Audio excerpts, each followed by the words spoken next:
Chapter 12. Emancipation Changes Everything. Lincoln's Emancipation Proclamation is the gauntlet of the war. The war is no longer just about states' rights. Southern states will never return to the Union with slavery intact. The only way forward to ensure its way of life endures is through victory. Likewise, for the North, the war is no longer about preserving the Union, but destroying the Old South. January 31st, 1863.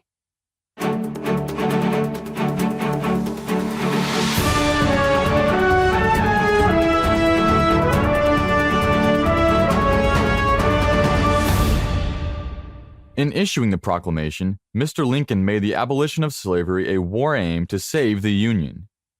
The Emancipation Proclamation seeks to destroy an institution that has been an integral part of life in the South for over 200 years.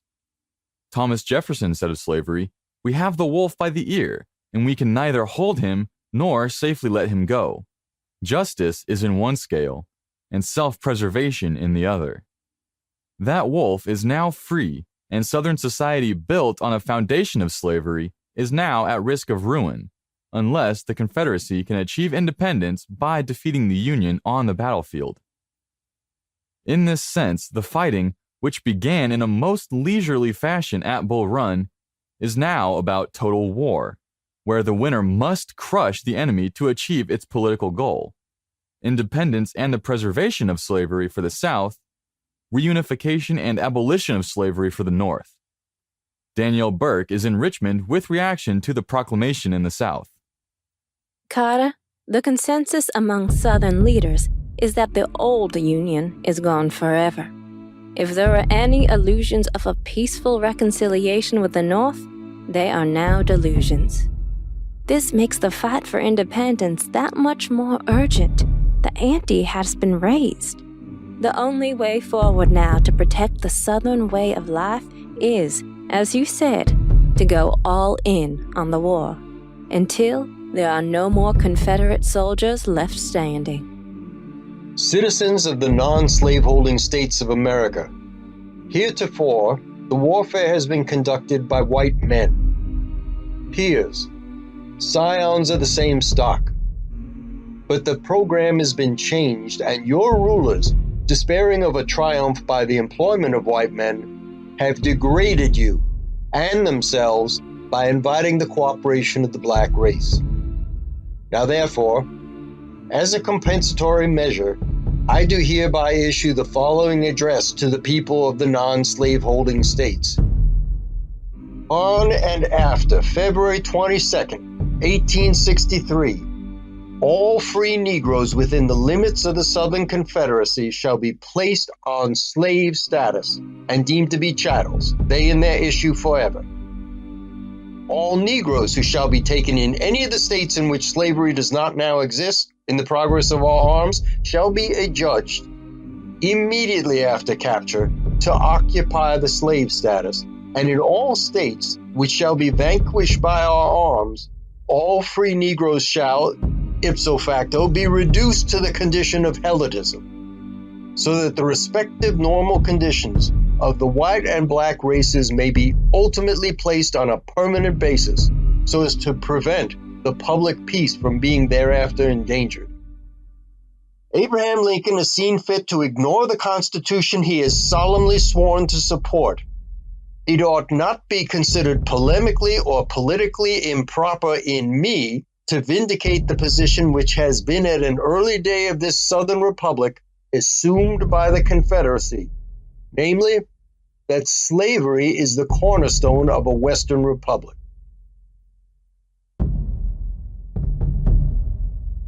The reaction in the North to the proclamation is split along party lines. Senator Charles Sumner of Massachusetts exclaimed, quote, "The skies are brighter and the air is purer now that slavery has been handed over to judgment," end quote. Senator Thaddeus Stevens of Pennsylvania hopes the slaves will be, quote, "incited to insurrection and give the rebels a taste of real civil war," end quote.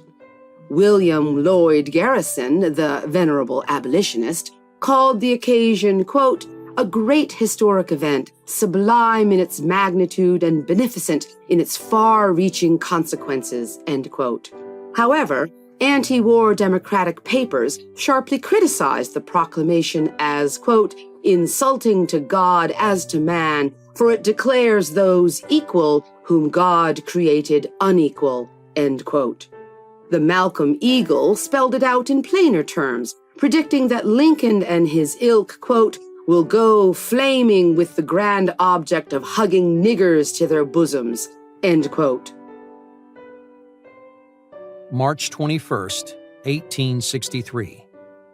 While commendation in newspapers and by distinguished individuals is all that a vain man could wish, the stocks have declined and troops come forward more slowly than ever. The North responds to the proclamation sufficiently in breath, but breath alone kills no rebels.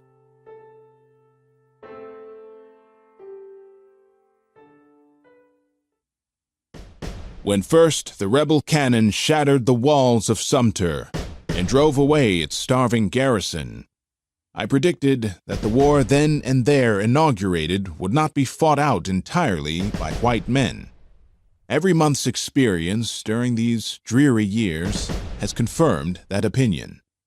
A war undertaken and brazenly carried on for the perpetual enslavement of colored men calls logically and loudly for colored men to help suppress it. Only a moderate share of sagacity was needed to see that the arm of the slave was the best defense against the arm of the slaveholder. Hence, with every reverse to the national arms, with every exulting shout of victory raised by the slaveholding rebels, I have implored the imperiled nation to unchain against her foes her powerful black hand. Slowly and reluctantly, that appeal is beginning to be heeded. There are weak and cowardly men in all nations. We have them amongst us. They tell you this is the white man's war, that you will be no better off after than before the war, that the getting of you into the army is to sacrifice you on the first opportunity. Believe them not. Cowards themselves, they do not wish to have their cowardice shamed by your brave example. Leave them to their timidity, or to whatever motive may hold them back. I have not thought lightly of the words I am now addressing you. The counsel I give comes of close observation of the great struggle now in progress, and of the deep conviction that this is your hour and mine. In good earnest, then, and after the best deliberation, I now, for the first time during this war, feel at liberty to call and counsel you to arms. The case is before you. Let us win for ourselves the gratitude of our country and the best blessings of our posterity through all time.